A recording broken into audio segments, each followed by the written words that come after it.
Jaya Madhava Kunda Vihari Jaya Madhava Kunda Vihari Jaya Gopijana Vallabha Girivaradhari Jaya Gopijana Vallabha Girivaradhari Jaya Gopijana Vallabha Girivaradhari Jaya Gopijana Vallabha Girivaradhari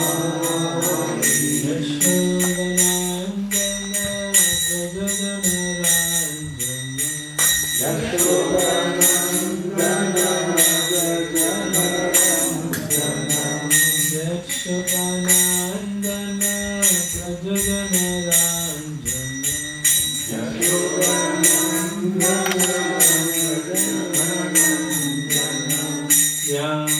Yamunatira Vanachari Yamunatira Vanachari Yamunatira Vanachari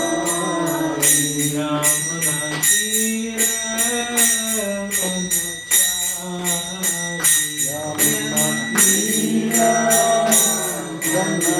Vanachari Radha Madhava Kunja Vihari Jaya Radha Madhava Kunja Vihari Jaya Radha Madhava Kunja Vihari Jaya Radha Madhava Kunja Vihari Jaya Gopijana Vallabha Girivaradhari Jaya Gopijana Vallabha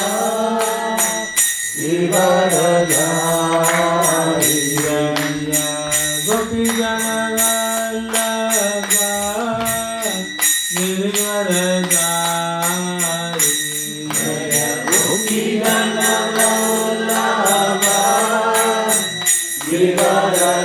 Girivaradhari Yashodanandana Vrajajanaranjana Yashodanandana Vrajajanaranjana Yashodanandana Vrajajanaranjana Yashodanandana Vrajajanaranjana Yamunatira Vanachari Yamunatira Vanachari Yamunatira Vanachari Yamunatira Vanachari Jaya Radha Madhava Kunja Vihari Jaya Radha Madhava Kunja Vihari Jaya Radha Madhava Kunja Vihari Jaya Radha Madhava Kunja Vihari Jaya Shri Krishna Chaitanya Prabhu Nityananda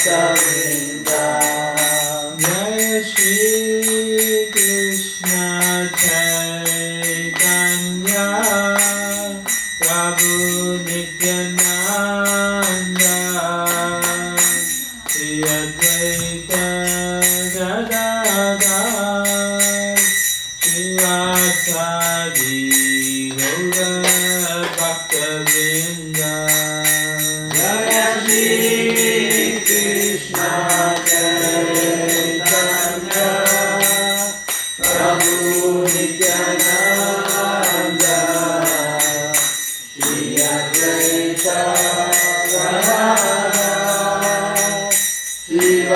Srivasadi Gaura Bhakta-vrinda Hare Krishna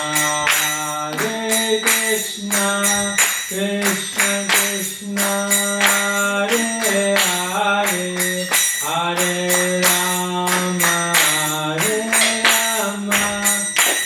Rama Rama Hare Hare Hare Krishna Krishna Krishna Hare Hare Hare Rama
Siddhanta Saraswati Thakur Srila Prabhupada ki ISKCON BBD founder Acharya Srila Prabhupada ki Namacharya Srila Haridas Thakur ki MC Gopal Shri Krishna Chaitanya Prabhu Nityananda Shri Advaita Gadadhar Srivasadi Gaura Bhakta-vrinda ki Shri Radha Krishna Gopa Govana Shama Kunda Radha Kunda Giri Govardhan ki Shri Vrindavan Dham ki Shri Mathura Dham ki Shri Mayapur Navadip Dham ki Shri Jagannathpur Shri Kshetra Dham ki Ganga Mai ki Yamuna Mai ki Bhakti Devi ki Tulasi Maharani ki Samaveta Bhakta-vrinda ki Yugadharma Harinam Sankirtan ki Transcendental Brahmandama Book Distribution ki Transcendental Prasadam Distribution ki Nitai Gaura Brahmanandi. All glories to the assembled Krishna. All glories to the assembled Krishna. All glories to the assembled Krishna. All glories to Sri Sri Guru and Govinda. All glories to Srila Prabhupada ki.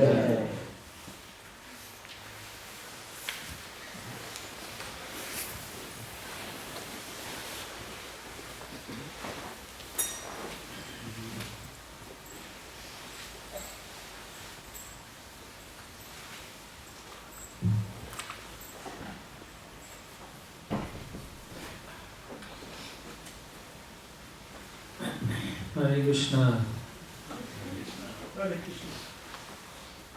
I was told the people who are going to show up are those who are looking to take first initiation, those are interested, yes, and second initiation. So there's very few people interested in taking initiation. Those who are mostly here are already initiated.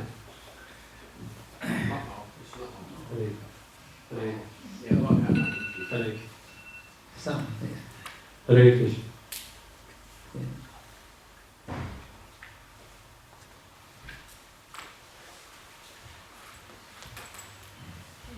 Hare Krishna.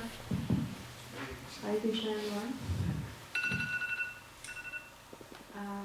Welcome to this Q&A session with His Grace Radha Krishna Prabhu on special request. Prabhu has kindly given us this opportunity for answering some of the burning questions that we have regarding initiation. So, Prabhu, would you like to take questions directly, or would you like to say something? I'm going to give you the what's required in ISKCON, Sure. and then after that we can take the question and answer. Just a few things in the GBC resolutions and so on. Yeah? Okay. Do you want the screen? No, need. Just a few points I want to mention. Yeah. That's for first and second. Both, yeah.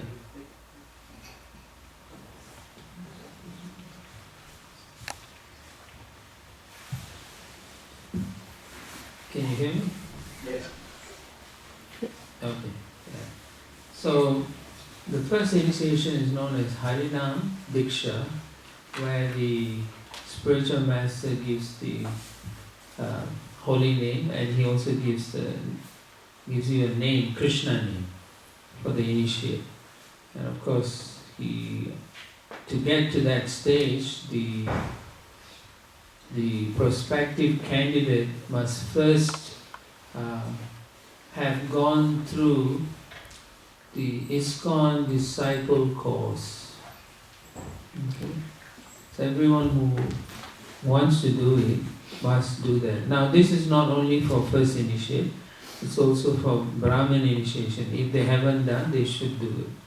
And if any leaders in the organization or older devotees who have not done it, they should also go and do it.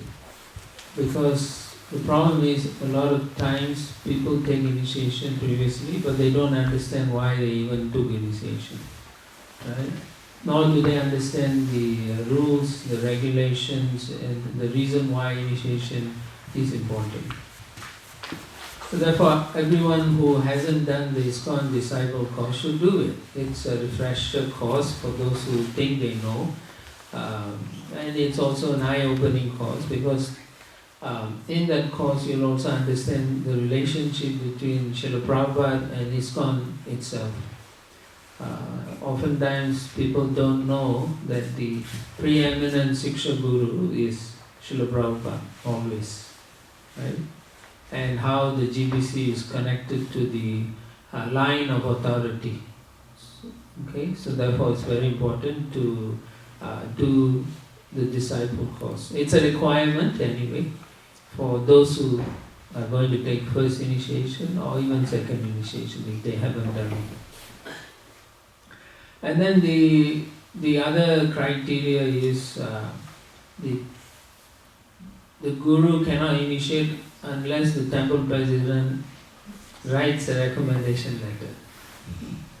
So you have to make sure the temple president writes. And even if the temple president recommends, the guru doesn't need to initiate immediately. It's the prerogative is with the spiritual master.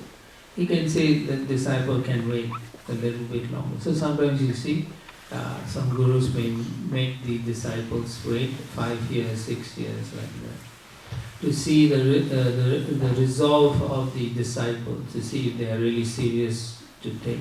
Because sometimes some people, they want instant guru, you know.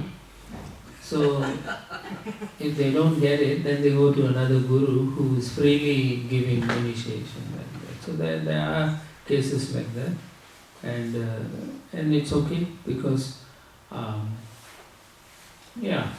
the guru has to take the reactions and so on. So he has to make sure the candidate is serious. Otherwise, there's no meaning, there's no relationship to that.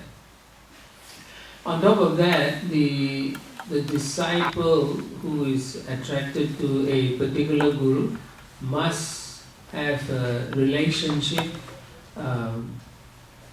where they can understand each other, what is my guru's expectations, what I can deliver and so on. You just don't blindly take initiation.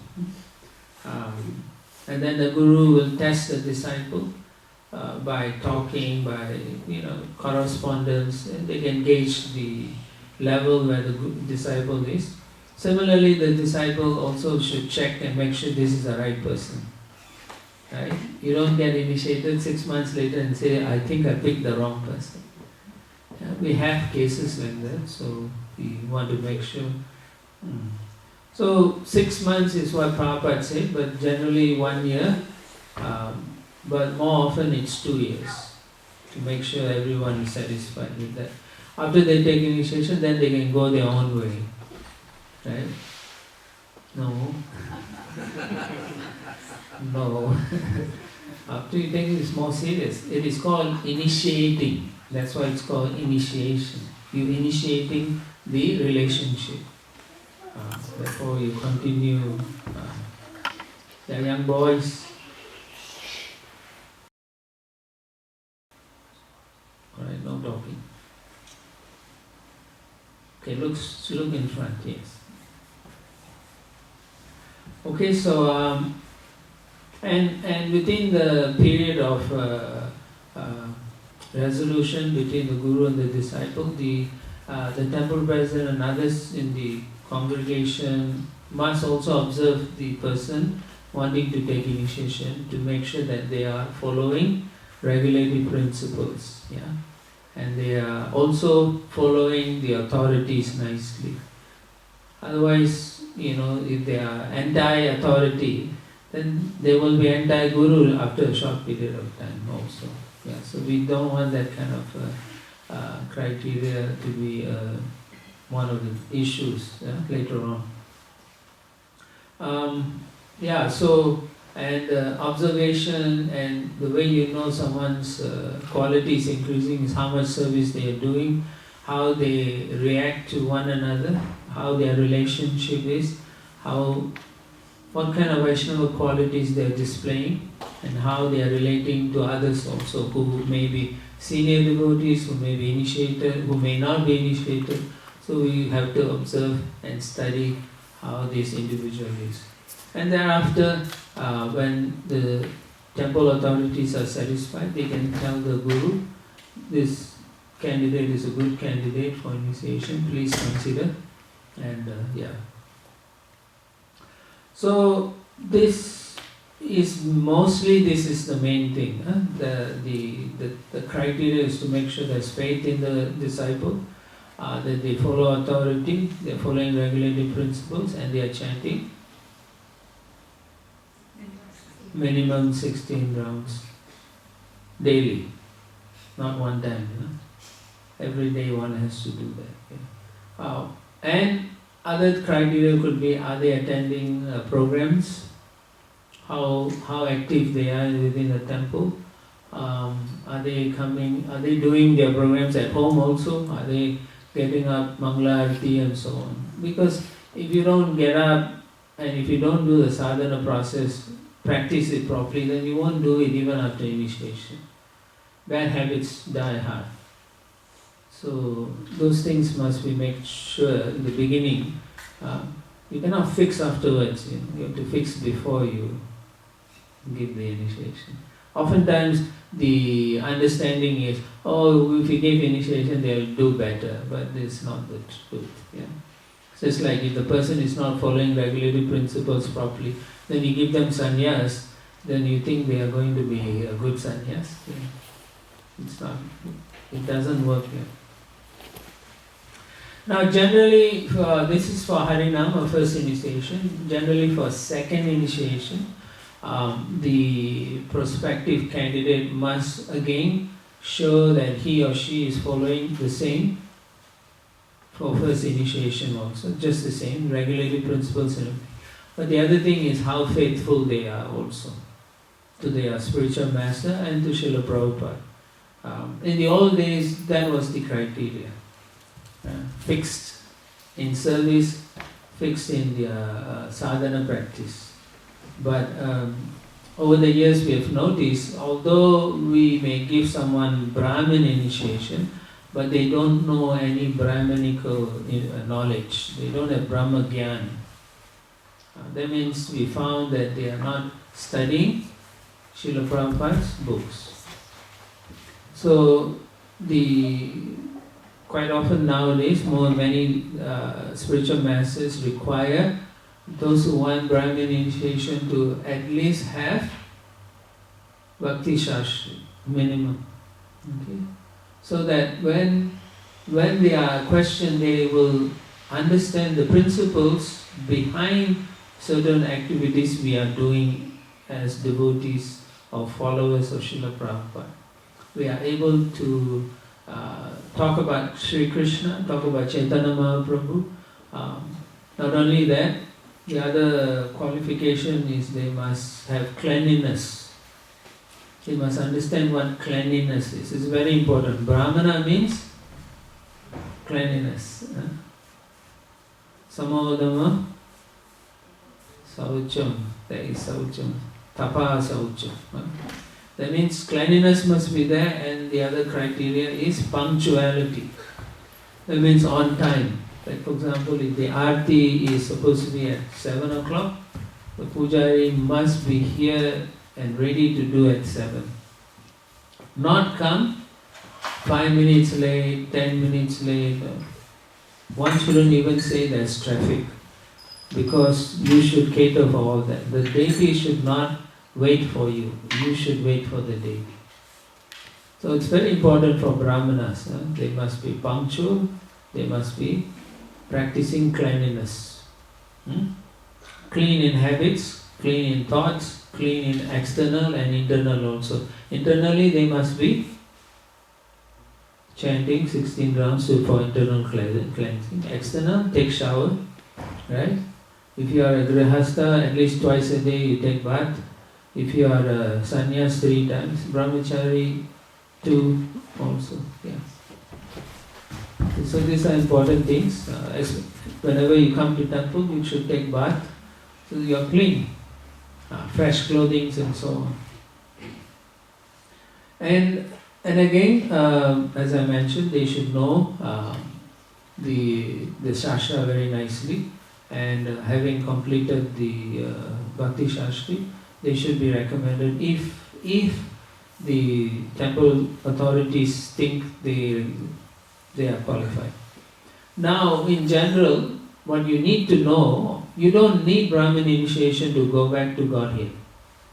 You just need the first initiation. You don't need Brahmin. So, many times people want Brahmana, but they want it because they think it's a status symbol. Right? It's not. We give Brahmin initiation because it means you can do Brahminical service, which is generally for us is archana, deity worship. And it's a serious thing because you're going near the Lord, and therefore you have to follow the principles, as I mentioned, cleanliness inside and outside, all those things must be there. You can't just go near the deity, you may commit offenses.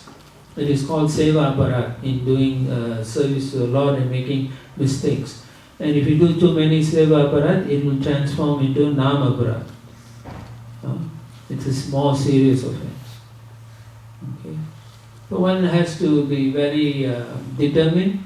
If you want to do deity worship, you have to. Then there is this Pancharatrika Pradipa. One should also study that book, and then be trained under a pujari. Even before you take Brahmin initiation, one should know how to do arti, one should know how the pujari room is set up, and one should also be conscious of cleanliness. If the rooms are dirty, they should clean. That's Brahman. Brahmana means you leave the place cleaner than you find it. That's what Prabhupada said. But if you take Brahman initiation and you don't do that, then you're still a Shudra. It's not that when you get the Brahman initiation or you're already Brahmana. No. It means you are going to be trained to become Brahmana. So that is very important to understand. Not that you, as soon as you get the mantras and the sacred thread, doesn't mean you are the Superman already. No, it's not like that. No? Yeah.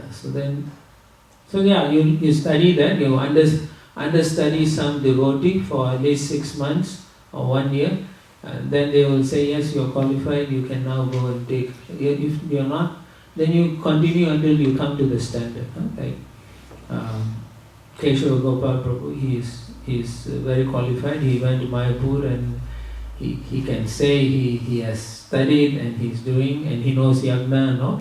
So devotees here locally should approach him or other pujaris who are qualified, right? And learn from them. Otherwise, what's the point in having all these pujas and so on?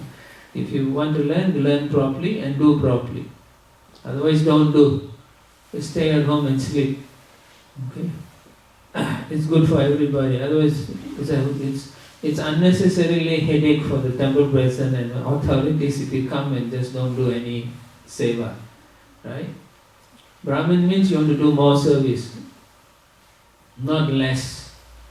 Sometimes I know one devotee who took Brahmin initiation, they did puja for 1 month, after that they say they are retired. That's nonsense, they're rascal, Yeah. Because they don't like it, then they say they're. But in any other situation, they'll say, hey, I'm Brahmin. Yeah. You're not. Until the time you die, you have to come and do service. Then you are Brahmana. Otherwise, you're not. You can never say, I'm Brahmin, because you have to see. This is between you and Deity. You have to come and do seva for the Deity. That's why we give that. Otherwise you don't need it. You can just chant Harinam and go back to Godhead. And that's even better, less responsibility. Okay? Alright, so basically these are the things I wanted to say. If there's any, now we'll open for questions and answers if there are. Actually, there may be something also I can say what Prabhupada said. Okay, there are a few things Prabhupada wrote letters to different disciples. He says there are 4 orders of life. It is not that everyone has to be a Brahmana just because he has been initiated 1 or 2 or any number of years. This is Prabhupada's words. Especially if one cannot even rise early for Mangala Arati, he should never be given Brahminical initiation. Serious. All your programs are encouraging, he says, keep sending me more information. So remember, if you want to be Brahmana, you must be getting up early in the morning. Why is that? Yes, Sattva Guna. You are developing Sattva. Brahmana means Sattvic. Okay? It's not just I'm Brahmana, I'm born Brahmana. Yeah, but you're not doing all that, you are a Sudra. Kalo Shudra Sambhava. Okay? Then Prabhupada writes, which I mentioned, Brahman initiation means to keep very clean inside by chanting the Lord's glories and outside by regular bathing. And the other thing is, if one is interested in the process of Archana, one must positively take shelter of a bona fide spiritual master and learn the process from him. Okay? Or you can also read Srimad Bhagavatam, Canto 11, Chapter 11, I think. You can go and check that. Krishna instruction to Uddhava on Deity worship. Okay. Yeah, alright. Yes, Prabhu. Hare Krishna Prabhu. Hare Krishna Prabhu. So what books are required by the first initiate to be read before they can, and what's the process, maybe if you can... Okay, for first initiates, they need to know who Krishna is, you know, all those things. So I recommend that they study the Science of Self-Realization book. I mean, that's what we do. And we basically ask them to do that, Vaishnava etiquette, and the principles of Guru and Disciple, plus ISKCON Disciple course, right? But you have to check with your authorities here. But I recommend this thing, then because they need to know the fundamental basic principles. Yeah. Wasn't there actually Bhagavad Gita once, teachings of Lord Chaitanya Guru? For first initiation? I was recommending Science of Self-Realization. Yeah, but I'm saying in addition to that, isn't Bhagavad Gita required to be read once as well, Prabhu? You can include that. Yeah, there's no problem. And is it different for different spiritual masters? Okay, yeah, good question. Do different spiritual masters have different criteria? Yes, but we find, and we are still seeing that some spiritual masters have no requirements. As long as someone takes shelter of them, they give the first initiation or even second initiation. And it is causing problems because the disciples don't know anything and they have no standard.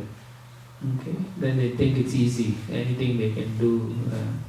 So therefore, we recommend there should be some standards. So in Perth, you all have a committee. You all can decide what is the minimum criteria for first, but don't make it too high because first is we want to give and encourage people. But second, you can be strict, yeah, more strict, because otherwise. We have also found Brahmanas doing arti on the thing and then they go to Karmi restaurant eating. We also found they may be doing that and then they'll be chasing women and all those things, taking alcohol and watching pornography in the ashram and stuff like that. So Brahmanas, to give Brahman initiation, you must be strict. It's not that you don't want to give, but the standard must be there. Okay, so that's why at least Bhakti Shastri, yeah, minimum. Yeah.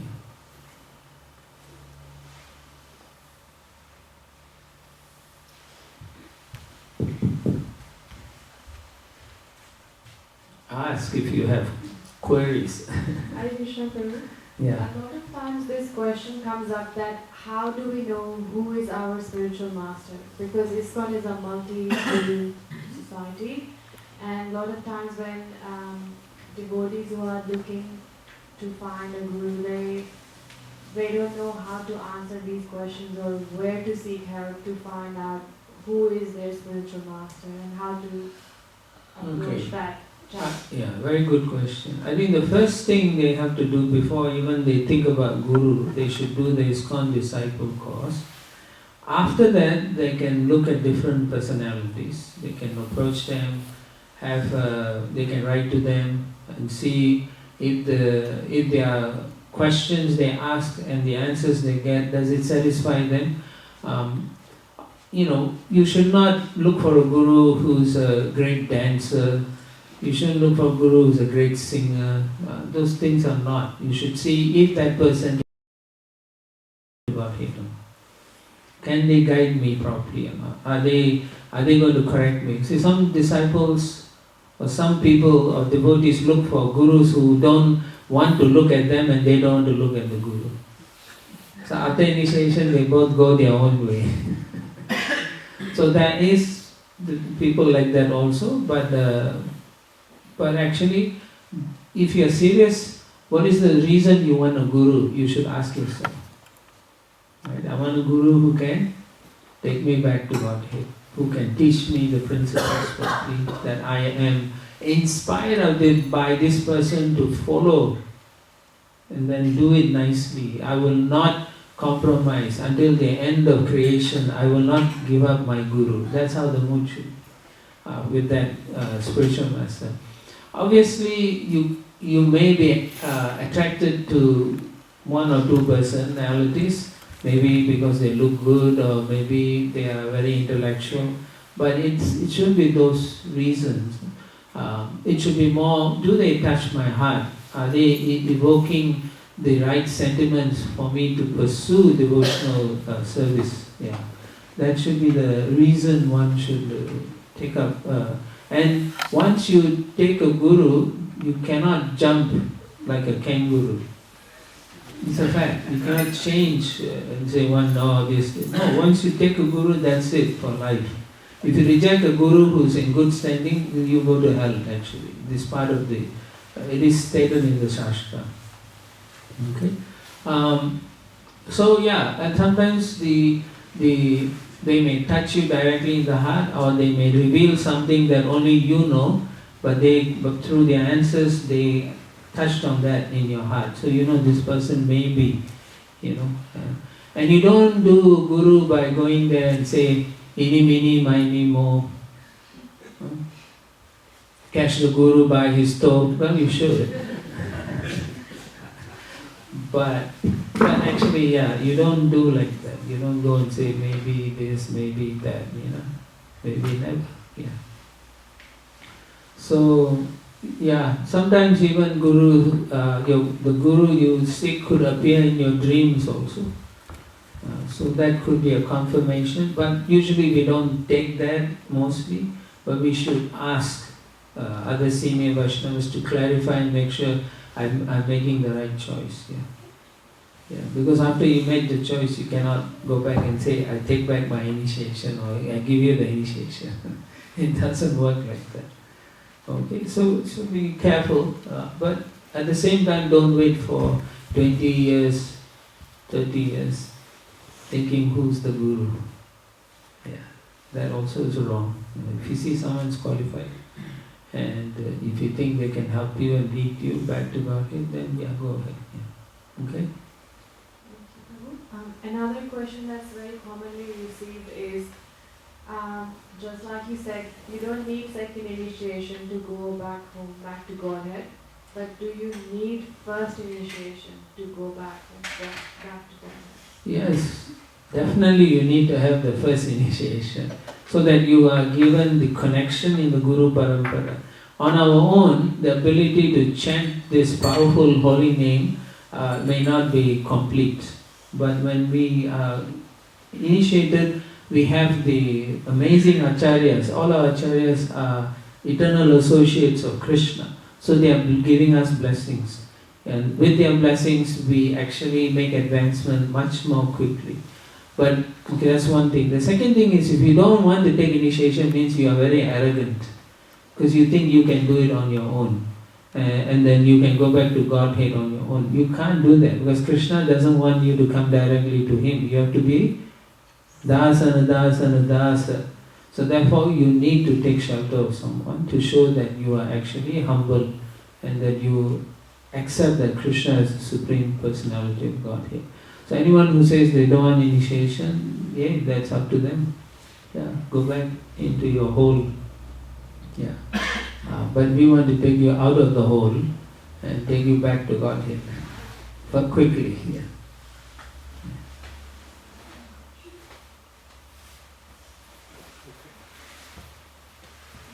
Hare Krishna Guru.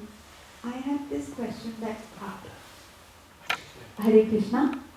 So Guru Maharaj, my question is that if one is seeking initiation from a Guru Maharaj, and they have certain criteria, and wherever the seeking disciple is part of a temple association, they have different criteria, like in terms of books or number of services. So which one is the seeking disciple supposed to follow? Both? One? Okay. Her question is there may be a minimum standard that the Guru may want, but then the temple environment, the authorities may have a different standard. The Guru will have to follow the temple authorities. Okay, so if let's say the temple authorities have 4 criteria and you meet them, and then they'll say he or she is ready for initiation, But there may be one other criteria the guru may want also. So then the disciple must also make sure he or she satisfy the guru with that criteria as well. But if the guru has only simple things, just as long as you chant 16 and 4 regulative principles and nothing more, but the temple wants them to study books and so on, then he has to wait until the disciple completes the temple's requirement also. Because our ISKCON means we cooperate. Okay? The temple has so much responsibility, and if they allow some disciples for some guru, some laxity, and then another guru is very strict, then you have chaos. So therefore everything has to be satisfied, and the temple president must be okay with everything, the standard, and then he will say okay. In general, it should come from the temple side, the standards, so that everyone is satisfied and there's no differences. Everyone says, yeah.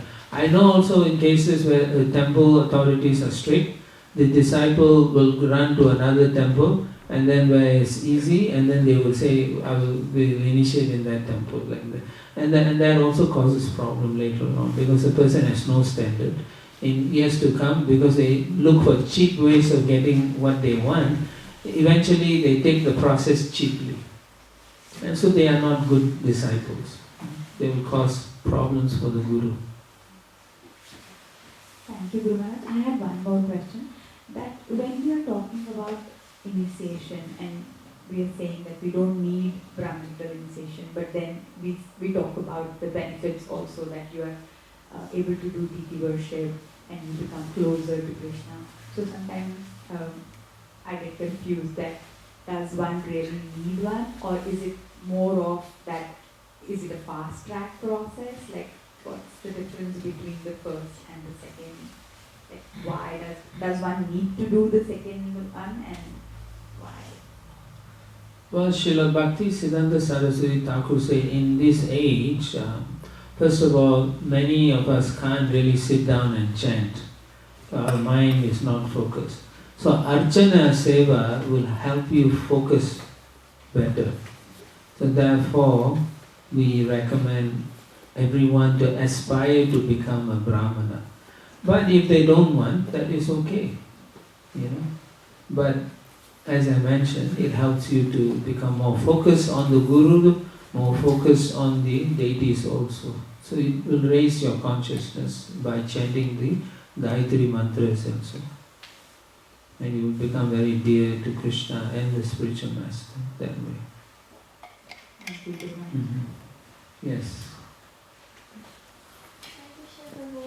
Closer. It's too low. Hare Krishna. Yeah. My question was. Is. My question is that you know how the guru takes some of the bad karma of the disciple. Maybe all of it.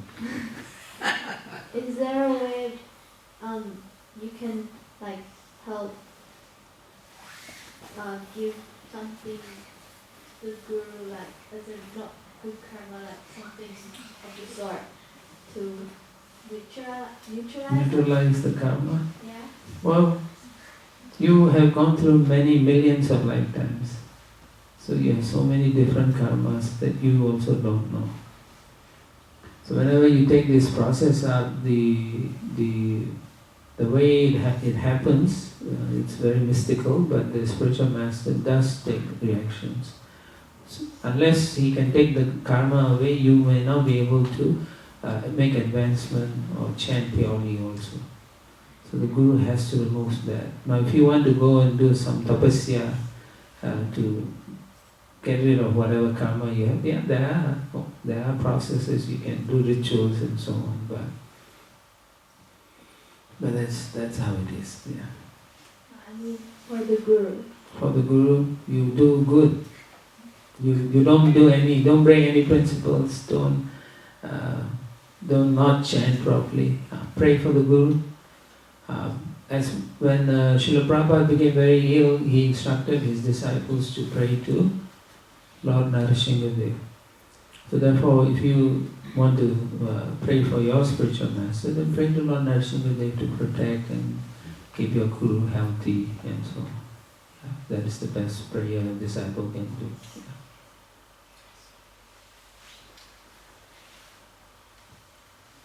Krishna Prabhu, like you said before, that when in the first initiation, so the Guru gives the Hare Krishna Maha Mantra, which the disciple has to chant every day, minimum 16 rounds. In Brahmana initiation, what mantra is given and how many times does it need to be chanted on top of your 16 rounds. When you take Brahmana initiation, in ISKCON or in Gaudiya Vaishnava, we have 7 Gayatri mantras. Okay. One is the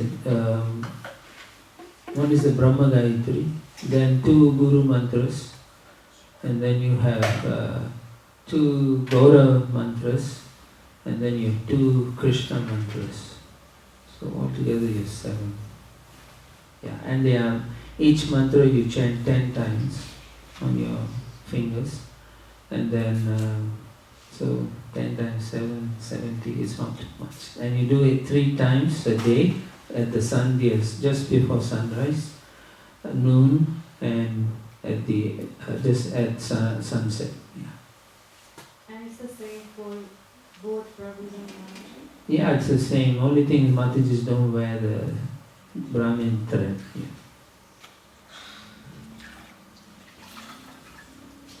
Yeah, the main thing is you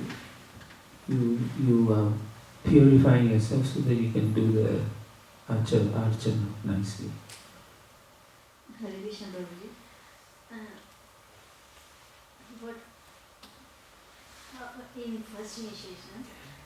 In first initiation, like before first initiation, do we have to take a shelter? Means what is the criteria of shelter? I don't know anything about that. Yeah. Please explain. Like I mentioned earlier, before you take any initiation, you have to know who you want to do.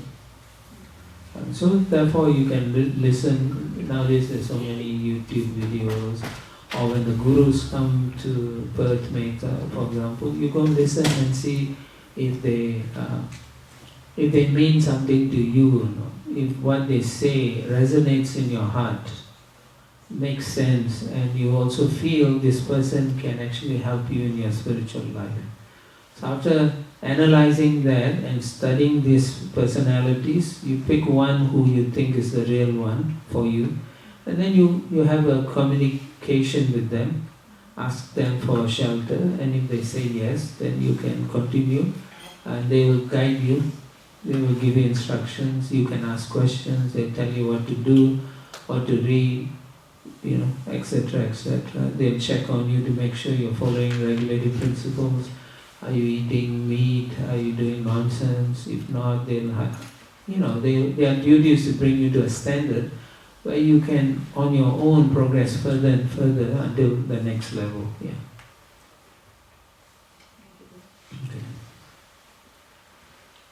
Okay, there's one in the back.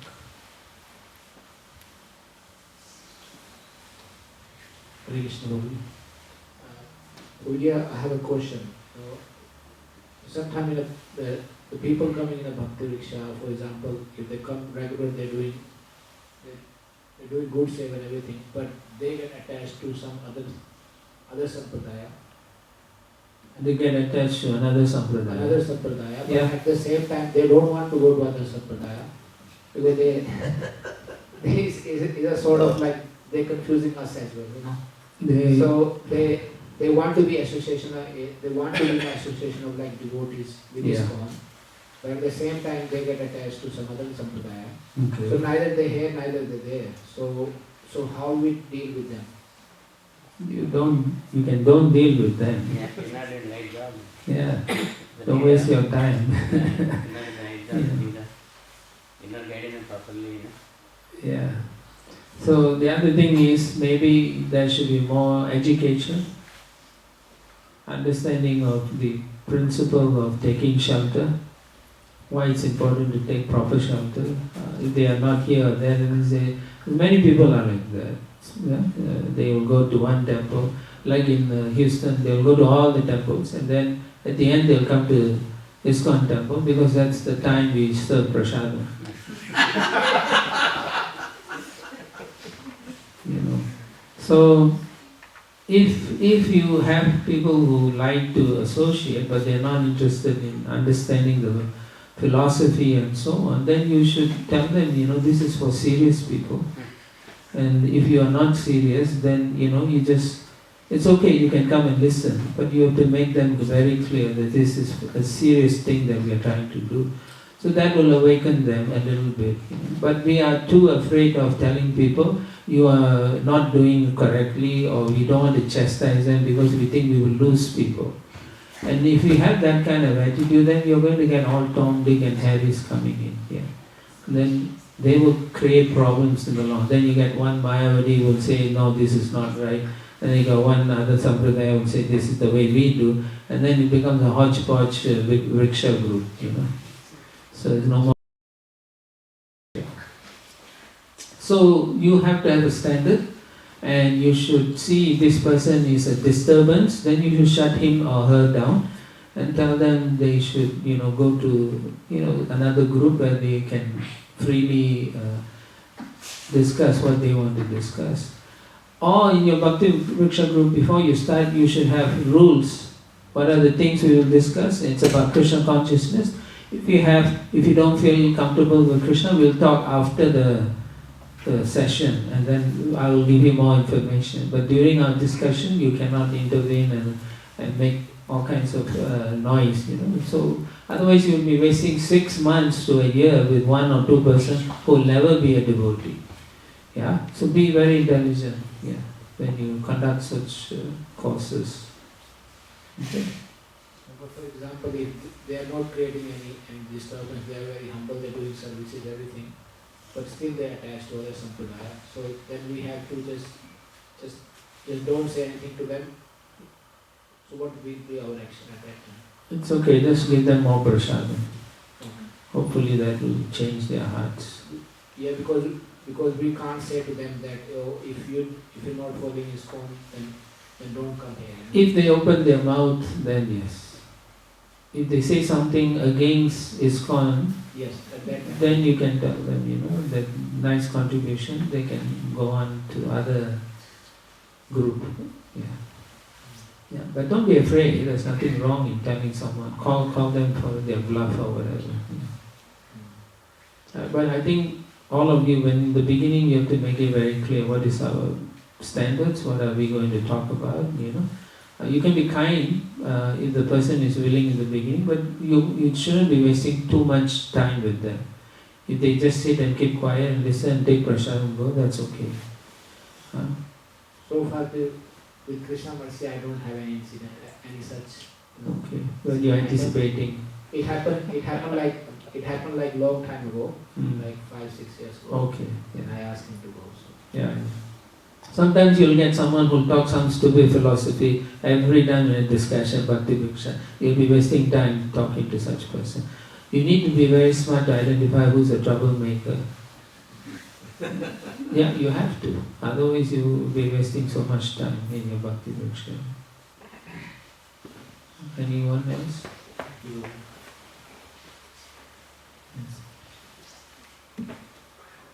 Hare Krishna Prabhu.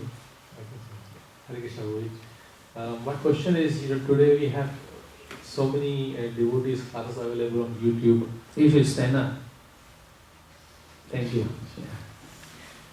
So we have so many devotees classes on YouTube. Yeah. So if a disciple becomes attracted to hearing somebody else's classes, is there an offense towards one's guru? Maybe they should ask their guru first, how the guru feels. Sometimes the Guru Maharaj won't mind who you listen, but some gurus may not like some individuals in the YouTube also, right? And the person who is very popular may not be, he or she may be popular, but they not be having the mood of the Guru or Srila Prabhupada also. So generally, it's okay, but first before you go to YouTube media, it's best you read Prabhupada's books first, listen to your Guru's instructions, and after that when you are more steady and fixed, then you can listen to one or two of these popular, TED talks. What I meant was, these devotees are all within ISKCON. Yeah, same. Just because you're in ISKCON doesn't mean your mood is the same as the Guru, Yeah. Thank you so much. Yeah. But I would say talk to the spiritual master. They can talk and ask the spiritual master, is it okay if I spend one whole day, every day listening to this Prabhu? Something like that you can ask. And the Guru can say, yes, no problem. Or the Guru will say, no, I don't want you to listen, I only want you to listen to Prabhupada or listen to me. That's what they will say. But I in general, I don't think that will be a problem, but you should ask. For example, if I'm going to take Siksha from someone, and I think they are very good, and I want to be serious with that person, then I should again go to my Guru, initiating Guru, and say, I want to take Siksha, do I have your permission? So if the Guru says yes, then you can formally have a formal Siksha. Otherwise, most Siksha is just, hey Prabhu, tell me what to do, yes, this is what you do. But those Siksha is different from a formal Siksha Guru. Because a formal Siksha Guru is as good as a Diksha Guru. Okay? Yeah. In essence, that's what you're doing. You're listening in YouTube means you're taking instruction from someone. Thank you. Yeah? Okay.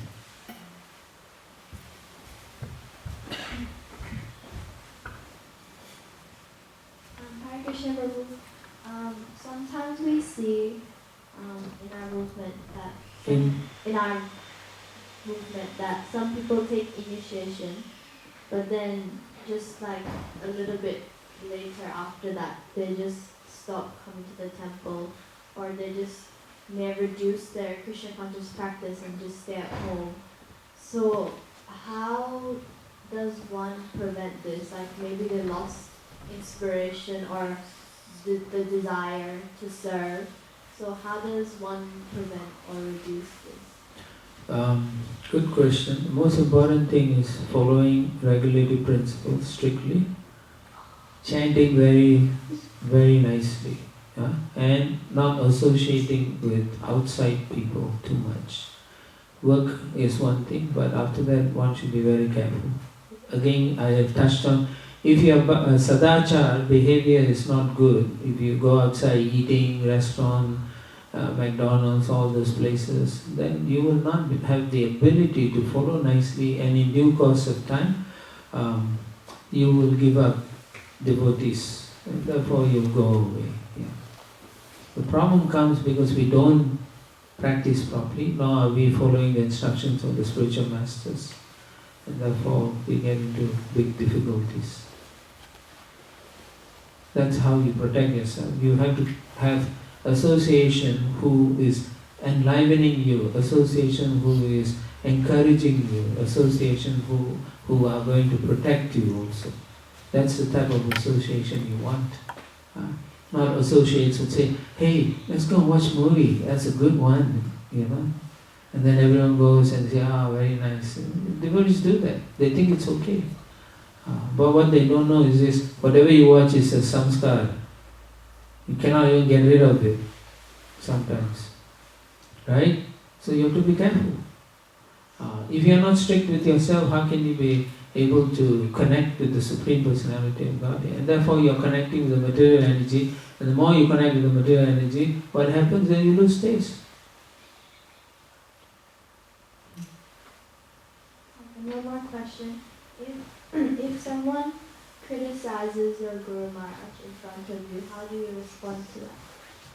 It depends what your relationship is with them, right? We don't recommend physical action. We don't want you to punch them or whatever. If they say something that is philosophically wrong, and if you know the philosophy, you can question them in a nice way, the philosophy, to show them that they are incorrect. And if they accept it and apologize, then it's okay. But if they still continue, then you should see what your relationship is with that person. So if you're just a younger devotee, then it's best to go and file a complaint to the authorities and say, this happened and I want to file a complaint, can you please look into this? And hopefully you've done your duty, now the responsibility falls on the authority. If they don't do anything, and if it's an offense, then they will share the offense. Okay?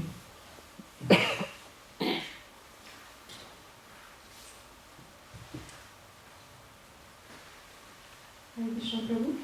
Also, sometimes we see, because we have such, like, there are many devotees who get inspired by,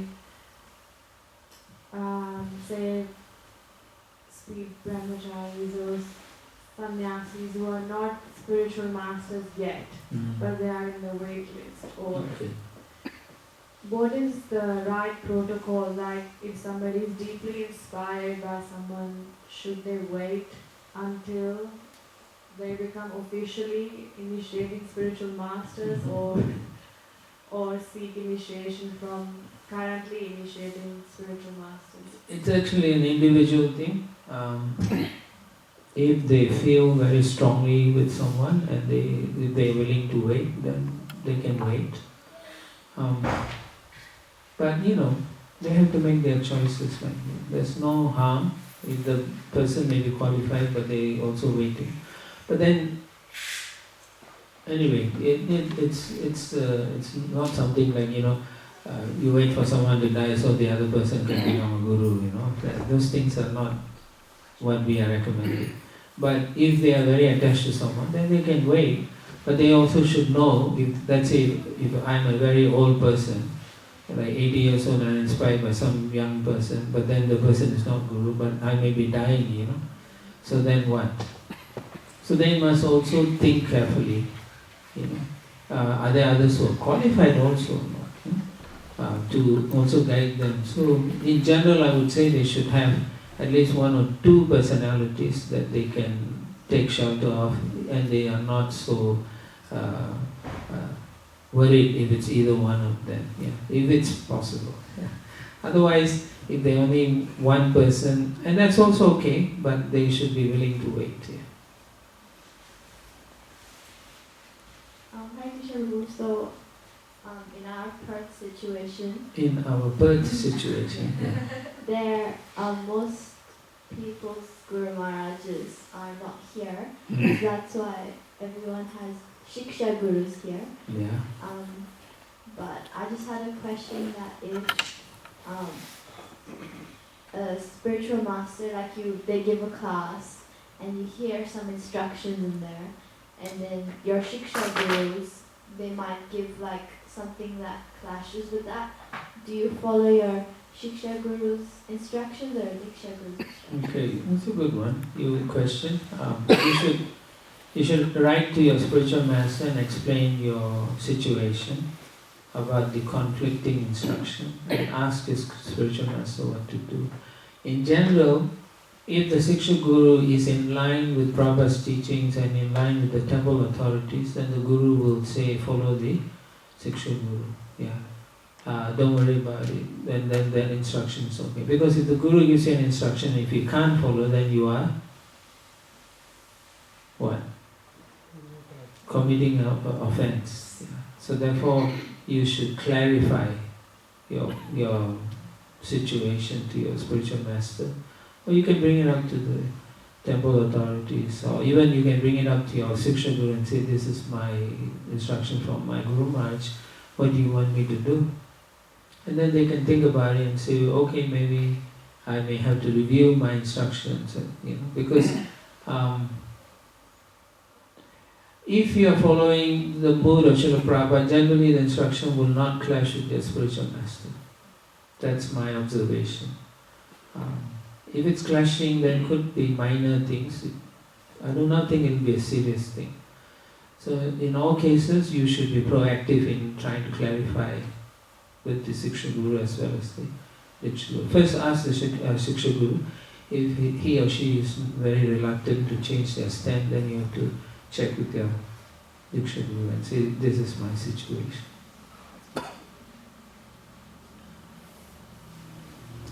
Yeah, that's devotee.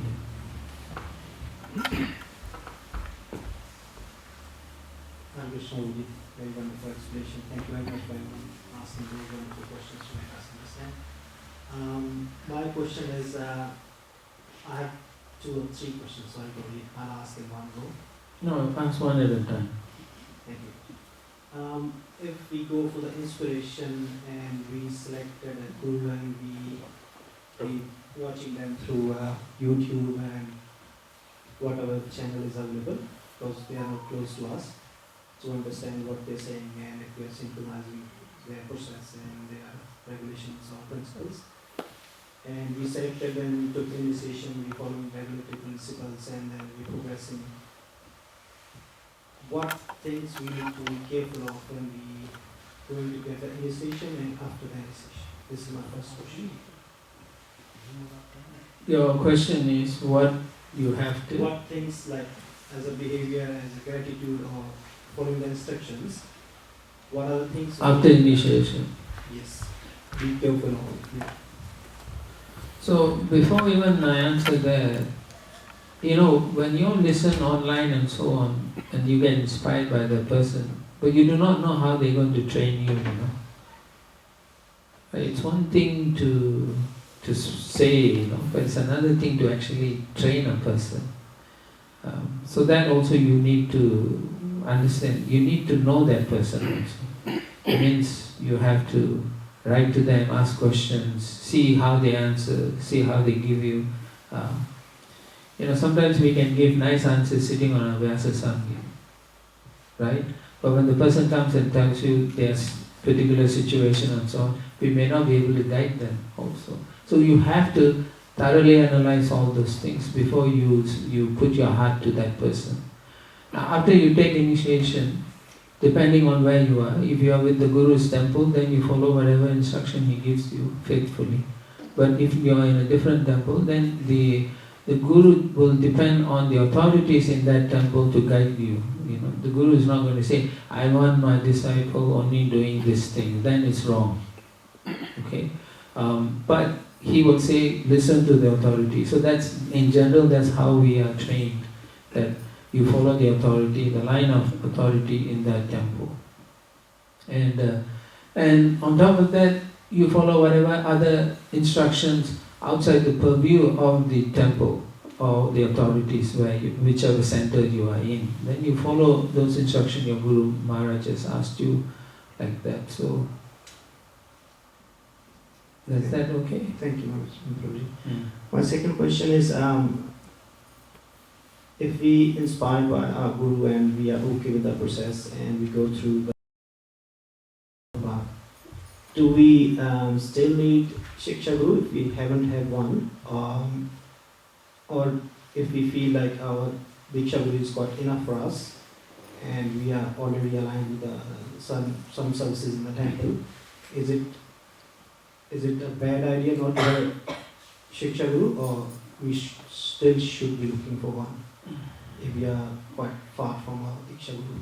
You always have Shiksha Gurus, whether you like it or not, right? Someone is going to instruct you to do something and you learn from them. So by default, there's always Shiksha.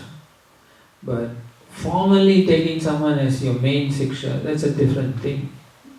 But in general, you have to follow instructions within temple. Your temple president is your Shiksha Guru, right? The head pujari is your Shiksha Guru. When you are doing seva, whoever is telling you to clean the floor is, in a sense, your Shiksha Guru. So it's merely acceptance, like if our heart is accepting their instructions, then can we consider it this way? Or if it says like, okay, I'm following you, but I don't follow you by heart as Shiksha Guru, how it works? Again, it depends on how you want to see them. Some people will just follow the instructions.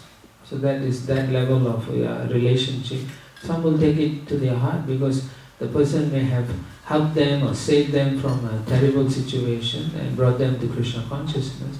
So they will give their heart to that person.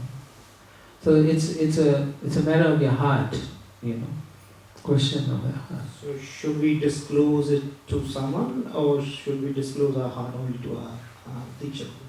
So that's a different question altogether. That is confidentiality. In general, it depends if your Siksha Guru is very confidential, and if he can do more than your Diksha Guru, then yeah, of course you reveal your heart to your Siksha Guru also. Yeah. Now the purpose of the spiritual masters, both Shiksha and Diksha Gurus, are to enliven you to do spiritually well. Our duty is not to be your psychologist or to be your materialist, which job you should apply for, which city you should go and live. That's not our role actually. The Guru's role is not like that. More to elevate your consciousness to the level that you can make your choices that is aligned with the mood of your spiritual master or Srila Prabhupada, like that. Yeah. But confidentiality is very, you have to be very careful. Because you can't tell anyone things that are very important and dear to you. They may go around talking to others. So if you have a Siksha Guru, they must be confidential also. Thank you very much. Thank you very much. Thank you.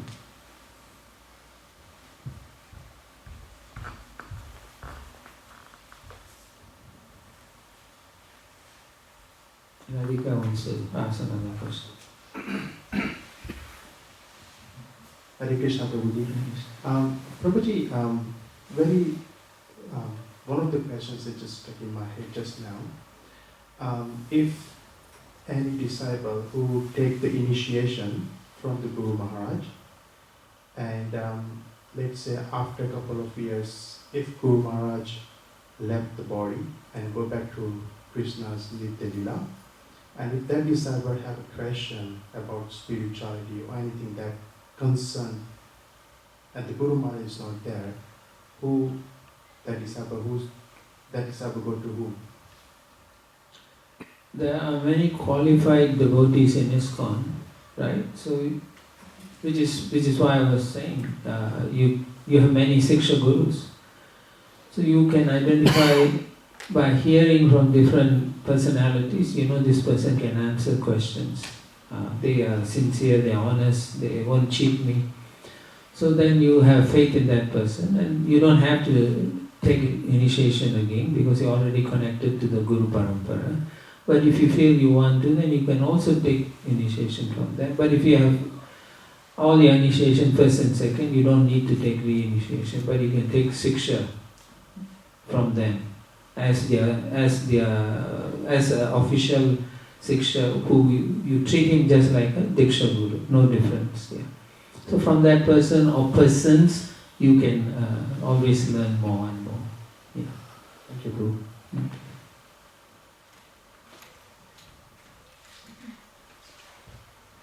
Hi, Vishnu.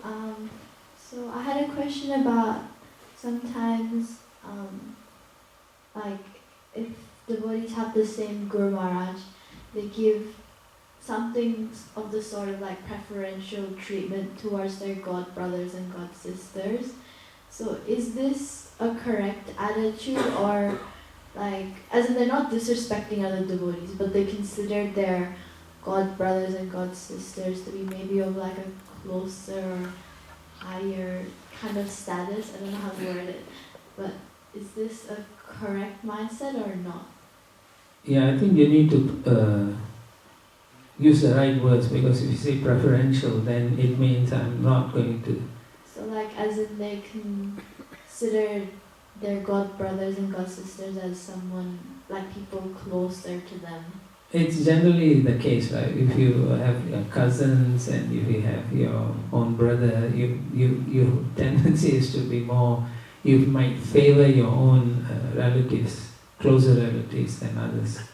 So it's quite common, but what we don't want is cliquism, groupism. Okay, that my guru is the only guru, others are not. So that is what we discourage. Now among the God brothers, they want to get together and have fun. That's normal, you know. So you shouldn't see it as a negative, but they shouldn't do it too much in front of others who are less fortunate or they don't have many of their own God brothers or God sisters. Yeah. In general, if you are in a temple where the other gurus, disciples are more, they should include you as part of the family. So you should feel also no difference between whether you celebrate this guru's get-togetherness or Vyasa Puja or whatever. You should feel equally happy in both situations. You should, yes, you know, you're like part of the family. We are all part of the family. So if you start doing that, then ISKCON is gone. Then you can say it's gone. But we should work together and then we will be together. And also, if it's like another Guru's Vyasa Puja and you attend and they say that Guru's pranam mantra, are you allowed to say it as well? Because even if they're not your Guru Maharaj, or? Yeah, you can say what's wrong for that Vyasa Puja. Yeah. You just sing it in the right attitude. If you're in general, if you want to, let's say your Guru is senior, right, to that other Guru, then you can say the other Guru's name, mantra, then your Guru Maharaj, because they are also your Siksha Gurus, in a sense. So you can chant their pranam mantras if you want to. There's no, I do not think there is a serious fault if you chant, you know. Yeah. I don't think so. It's actually glorifying them. Yeah.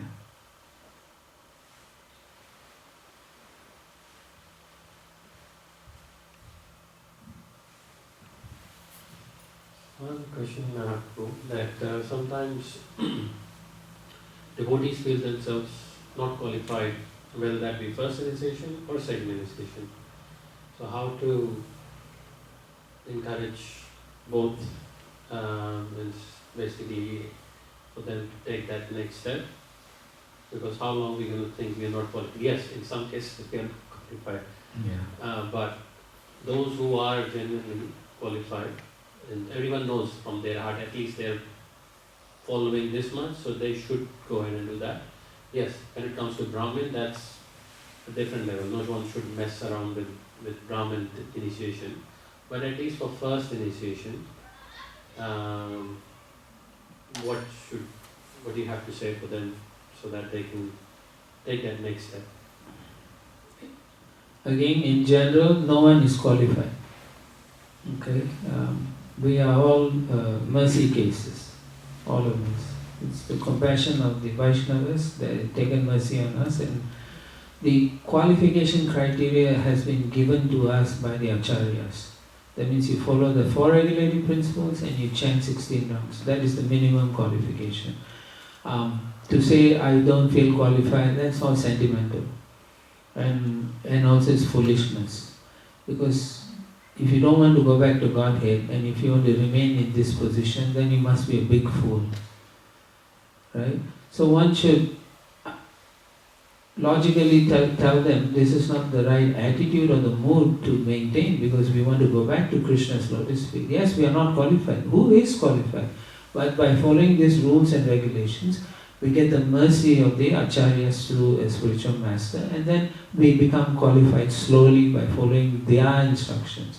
So that is the right attitude. To say I'm not qualified could also mean there's no one qualified to initiate me. It's actually arrogance in a different way, it comes up. That's basically what is actually offensive. Right? If Prabhupada is a pure devotee, and then it doesn't mean he didn't make other pure devotees. He's so unqualified to make. So that means we cannot stand in front of Prabhupada and talk like that. We should take the humble version and say, we should follow and try the system, and how much I can progress in this life. That's what the mood should be. Okay, I'm not qualified, but let me make as much progress in this lifetime. So take shelter of someone who is a good person and can guide you. Yeah. And what is the importance of a life guru, the one? The importance of life guru? The life guru can tell you you're a fool. Right? A guru that's not around cannot tell you, and you can do all kinds of nonsense. That is the problem nowadays. There are a group of people who are going around and they are very strong about it, because the reason they say they are right is because they are initiating gurus who have fallen from the proper procedures or they don't follow properly. But it is not in the Shastra that you don't. It's a Jesus Christ syndrome, I just accept Jesus and I'll do what I want. I'll do any damn thing because it's between me and Jesus. So same thing, I can say if I can take from Prabhupada, then I can take from Bhaktisiddhanta Saraswati Thakur also. If I can take from Bhaktisiddhanta Saraswati Thakur by extrapolation, I can say I can take from Chaitanya Mahaprabhu. Right? I can say, who can tell me I'm wrong? I can say I had a dream, Chaitanya Mahaprabhu came and personally initiated me. Who can say it's not false, right? But we don't follow that. We follow authority. Srila Prabhupada's instructions are very clear, and so you need a guru who can guide you, who can tell you you're a fool, you're a rascal, get out from your nonsense, right? If you don't have anyone to correct you and guide you, you will be nonsense. You will listen to your brain, your mind. Your mind becomes your guru. So we don't subscribe to those kind of thinking, which is why all of you should do the disciple course, because we go through the whole things in detail. Yeah.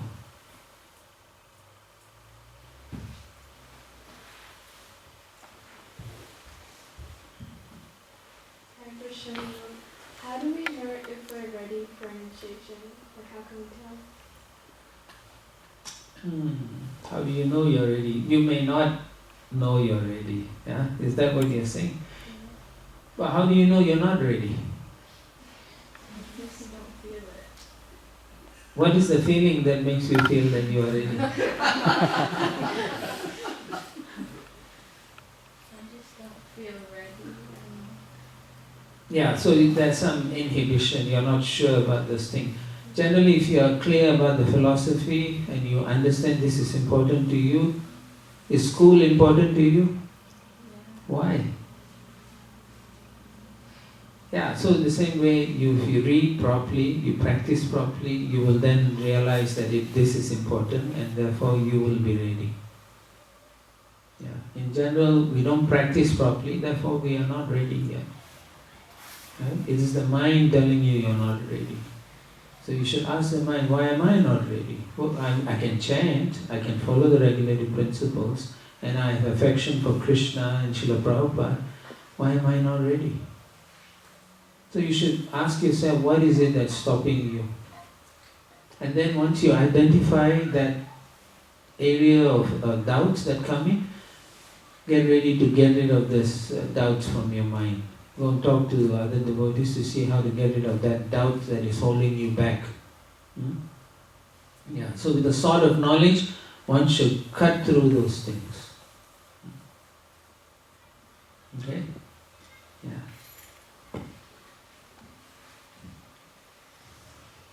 Hare Krishna Prabhu. Hare Krishna. I have another question. It's about if you know how the Guru Maharaj takes the bad karma of a disciple, but if He takes all the karmas. Yeah. So not just bad. If he leaves this material world, then what happens to the disciple? Like, is the karma still going away? In general, when the Guru initiates, the understanding is, Srila Prabhupada writes in the 9th canto, I think, that the Guru takes your karma. So you have a clean slate. But whatever karma you have, just now you have a body now, in that physical, that's your prarabdha karma. which is already going on. So that he cannot touch. Okay, so you may have some issues from manifested time. Apart from that, if the Guru leaves, you're always connected to your spiritual master. You're never disconnected. If you remember Bilwa Mangal Thakur's pastime, right, when he was talking to the prostitute Chintamani, when she said something, he remembered his Guru. So the Guru is, as long as you are sincere and the Guru is sincere, the connection is eternal.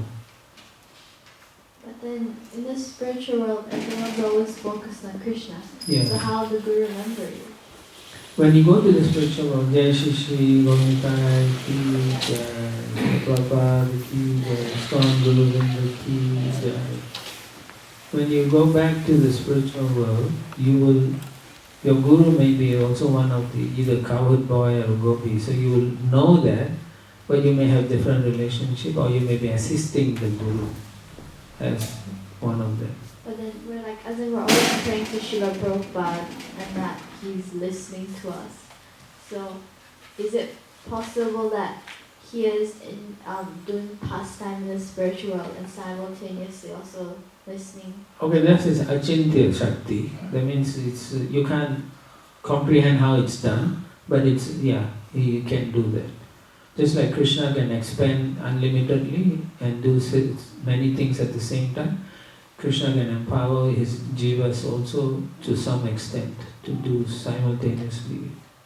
When, yeah, he can do that. And last question is that if your spiritual master goes to the spiritual world, then what is the responsibility of the disciple? Like how should they act? They should act the way the spiritual master wants them to act, means follow his instructions, listen to all his instructions, classes and so on, and know how to behave properly. The disciple should represent their Guru very nicely and faithfully. The mood should be there of the Guru. Obviously you have your own way, but still you should exhibit the mood of your Guru as much as possible.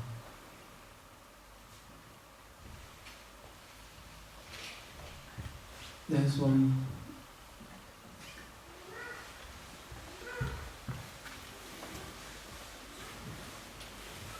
Hare Krishna Prabhuji.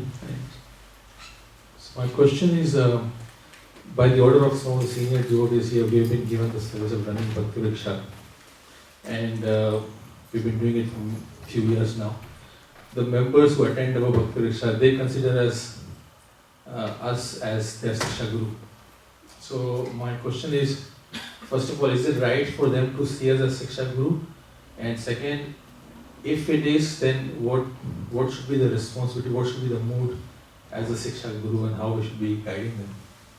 Okay, so you are guiding them and teaching them. So you say, should they see you as Siksha Guru? If they can't see you as Siksha Guru, what should they see you as? Probably as someone who is just sharing the knowledge of Krishna consciousness with them, but is not up to the stage of being a guru for them. Well, Siksha Guru means giving instructions. Are you not giving instructions? Yes? Sometimes. But sometimes, all the time, right? You're a Siksha, you're giving instruction. You may not be like a guru, but still you are a guru in the sense that you're guiding them in the spiritual path. You may not be a Diksha Guru, but you're a Siksha Guru as long as you can guide them. And how you should see them? You should see them as personalities sent to you by the Supreme Personality of Godhead to be trained. They're not for you to abuse and possess. You are to train them nicely, and they should be gifted back to the Supreme Lord through whichever Guru they seek. You should not tell them, this is the Guru you should take, not that Guru. If you do that, then you are abusing your position, and that's offensive. A person should develop in their hearts who they are attracted to, and then you should encourage them accordingly. You may not like the person they pick or whatever, but you shouldn't show your emotions in that. And in all cases, your role is to make sure they learn everything Srila Prabhupada wanted them to learn before they take the next step of initiation. Okay? Thank you very much. With one more question. So, if a disciple has taken first initiation and his Guru Maharaj departs, then whom can he take second initiation from? Where the recommendation should come from? Or it's the same. They have to see which guru they want to take the second from. They can form new relationships and then they can take from that guru. Yeah. Thank you. Yes. Yeah. Sit down. And the Bhaktisha leaders, when they're guiding, they should give instruction, but at the same time they should understand that they should try to bring them to the notice of Prabhupada. Rather than thinking that this is my group, these are my members, no, nobody should touch them. No, that kind of mentality is wrong. Yeah. Yeah. Yes. Good point. Yeah. And also, could ask next when someone says, okay, now I've been initiated for 1 year, now again I'm ready for second initiation. So, what do you think about that kind of a mentality? I think again, a lot of times after the first initiation, euphoria feeling is gone. The happiness of first, they are looking for second initiation. But whether they are qualified or not is up to the management and other devotees. Whether they are exhibiting the right mood, the sentiments, whether they are coming to serve or they are coming to be served. So all those things are required. Now that in a rare case you may see very qualified person and you may recommend them, but in general we are very cautious. We want to make sure for second initiation they are very ready. It could take a while. So again, before a person even is ready for initiation, everyone should know the rules of first initiation and second initiation. And they should also know that after you get your first initiation, there's no guarantee that you'll get it immediately the second year. It is up to the managers. If they have, in like for Perth, you may have a standard. Everyone must finish Bhakti Shastri. So nobody can finish in 1 year unless the person is a genius or whatever. But then you can decide what is the criteria. After this Bhakti Shastri, okay, the formality sake you should have finished Bhakti Shastri, but is there any service attitude? Yes, you have to look at all those criteria. They should check all the boxes. As I mentioned, how they are following authorities, how they have the proper mood, are they service oriented, or are they just sitting at home and reading Shastra and not coming and helping out. So all those should be there before you can recommend for second. So they should be all educated into knowing that you don't get it easily the second one. First one we can be a little bit more lenient, but the second one we should be strict. Yeah. Because you give them second and they won't do service, then what's the point? And then you're only developing bums rather than Brahmins.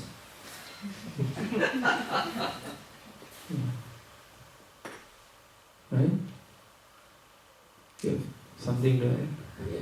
So when they take initiation, first or second, and how do you see the importance of them doing service at the temple? They will be doing all so many preaching activities, busy and all, but how do you see the importance of them doing connecting to the temple and doing some service to the temple? Temple service must be there for everyone. Whether they are doing outside service, that's beside the point. They must all volunteer to do some temple service. Everyone should do some service. And it should be verifiable, quantifiable maybe. It should be there. They should volunteer. There's so many services to do in the temple. Maybe even they should come once a week, wash the temple room or polish the wood or whatever. Those kind of service, everyone should come and do something. Wash the pots, clean the kitchen, So many things, so many areas to, improve. So there should be a list of services available, so anyone wants to initiate, you should say, okay, this is a list, please tick the boxes and tell us when you can come and do these services as well. And that should be part of the whole growth of that individual. Yeah, whether first or second initiation. Yeah. They can't say, okay, now I'm taking Brahman initiation, I won't do this service anymore. No such thing. They should continue. Yeah. So those are important things. Yeah? Otherwise, the attrition rate will be very, very high. People just drop everything and go. No, now I'm Brahmin, I can't wash the toilet. No, you wash toilet, then you take bath, and then you become Brahmana. Yeah. Prabhupada says like that, A Brahmin, a Vaishnava means he can do any service. That's a Vaishnava. If you think Brahmin can't do, that means you're caste Brahmana. We are not caste Brahmins. Right?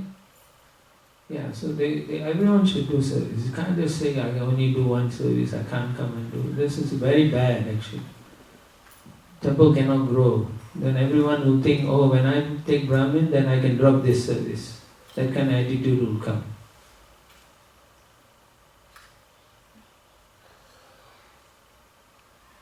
Do you have anything? Yes, on the point of getting inspiration from the on YouTube or sometimes I feel, yes, okay, they may be great speakers and all, but what is the action that we don't know? No, Yeah. yes.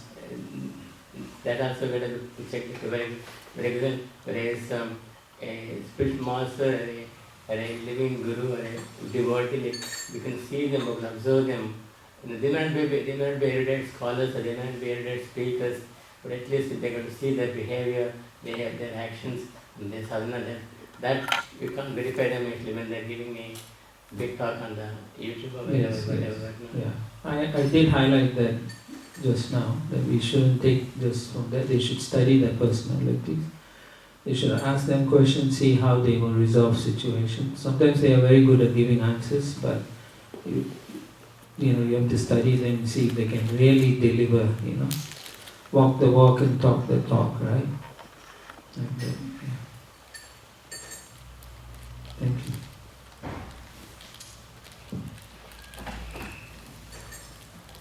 I have a similar question.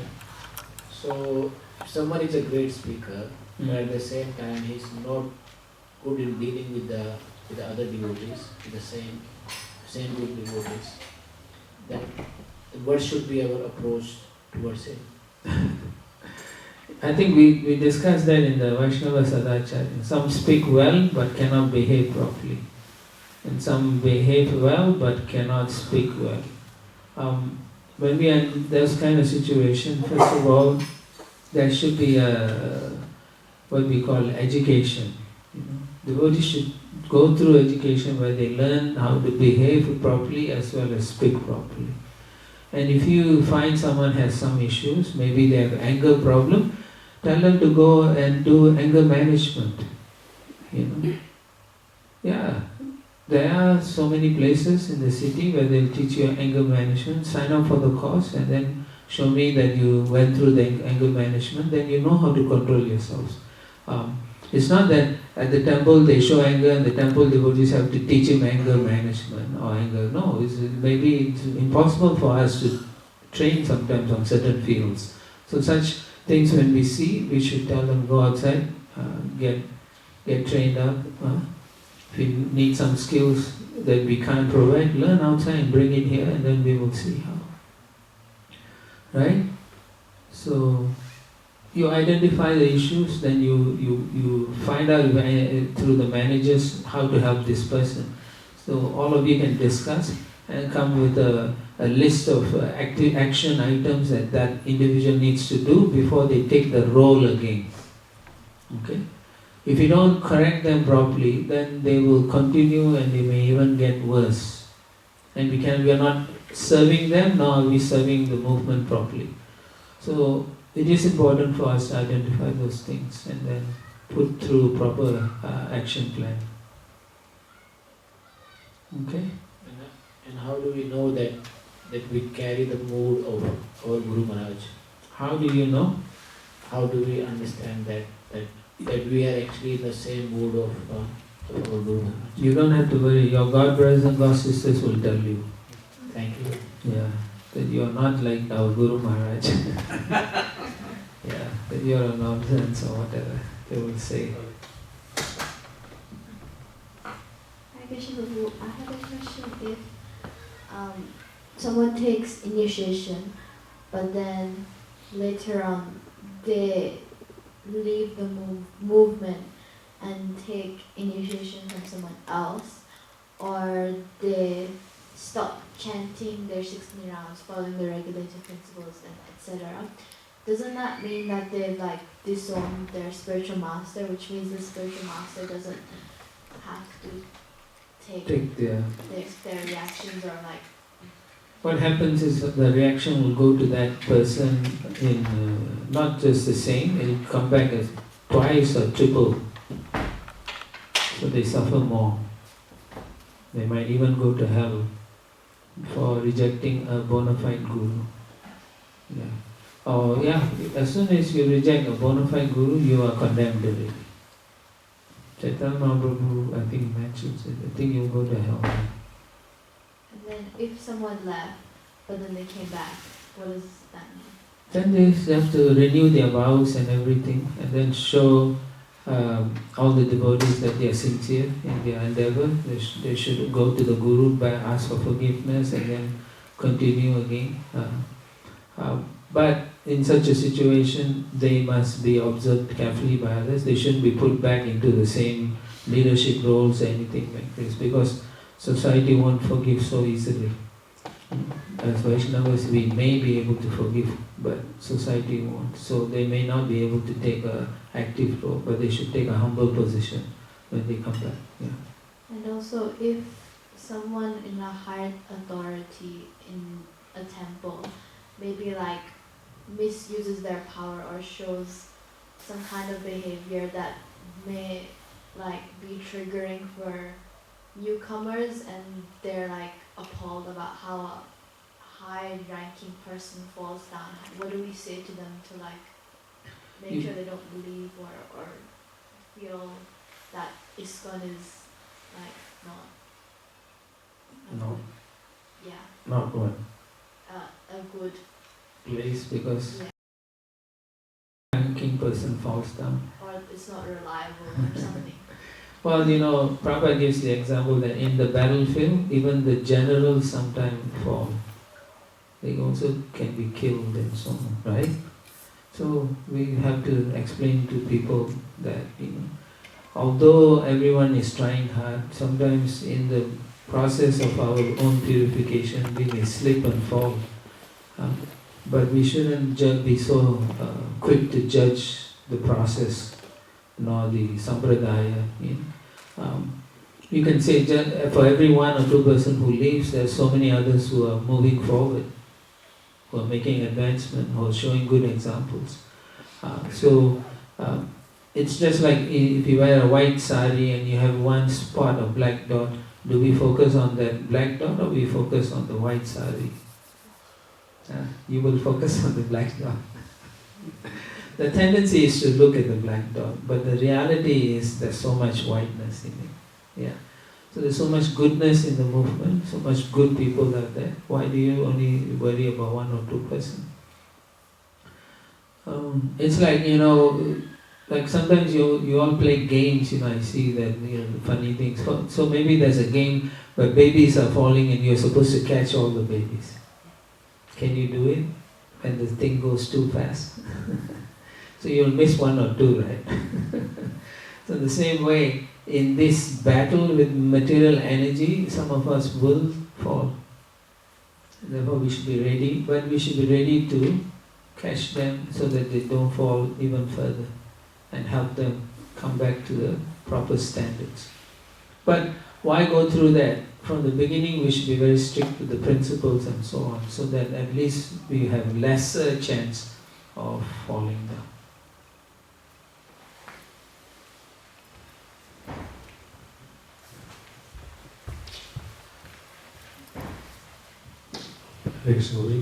I think you may have already touched on this, but I just had a question. Like we have so many new visitors coming, devotees coming, some are initiating gurus, some are just recently become sannyasis, or just visiting preachers. And they're all very inspiring, their classes are very nice, and it gets really confusing for those who are wanting to take initiation, that it's very difficult for them to make up their mind whom should we take initiation from. So what is your advice? What steps they can take and not get confused with all this? Most important thing is when you are having difficulty at the beginning, because there's so many nice Vaishnavas, and that's a good thing, there's so many nice qualified people. You can go and pray to the Lord to show you who the person is. Brahmande Kona Bhagyavan Jiva Guru Krishna Prasadi Bhakti Lata, which the Lord will show you, but you must be ready to know this is His indication that this person may be your Guru, or He is showing you. He sends the personalities. By that mercy, you have to be ready to identify on your side. So the prayer should be that. If you see every single individual as they are all qualified, then there's also a problem in the sense that you're not able to be fixed in your determination of getting a guru also. Everyone who says, oh, he's good, but who can guide you is based on your relationship with that person. You write to find out, you can write the same letter to 10 personalities you like, and then you see the answers they all give.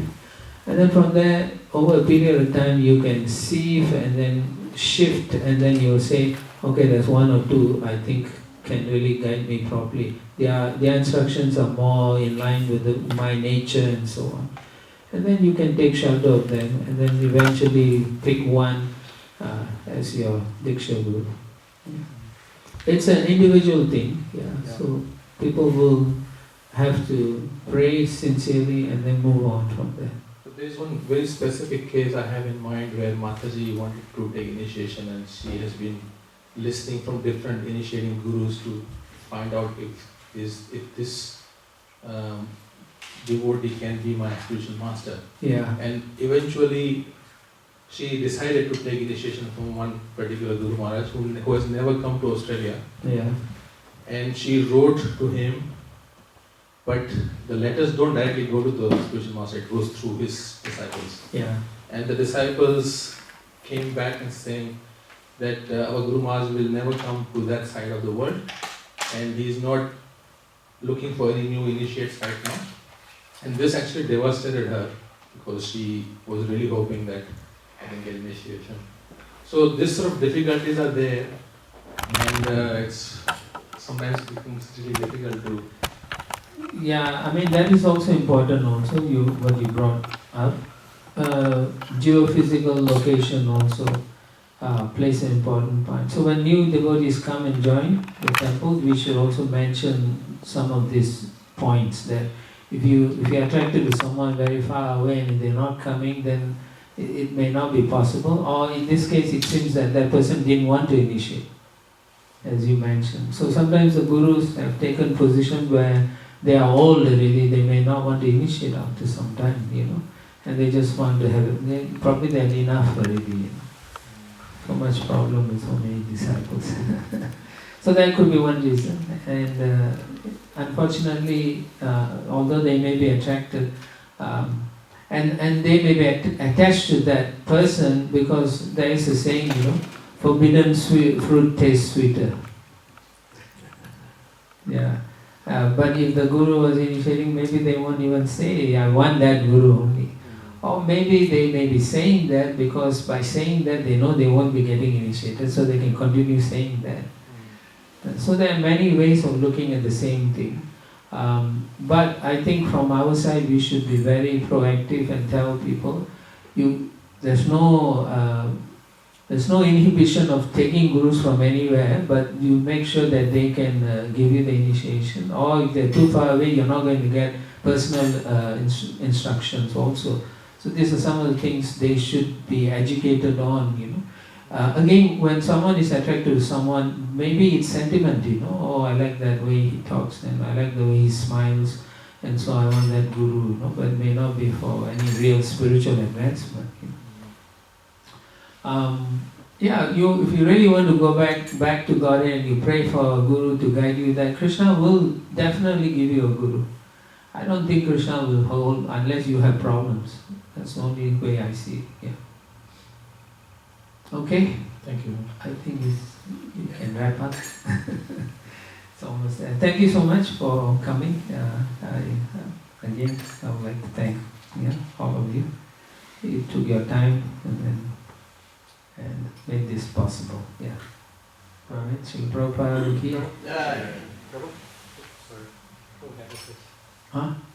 Sitaram Prabhu had a question. Oh, Sitaram Prabhu. No, I just want to You want to say something? Yeah.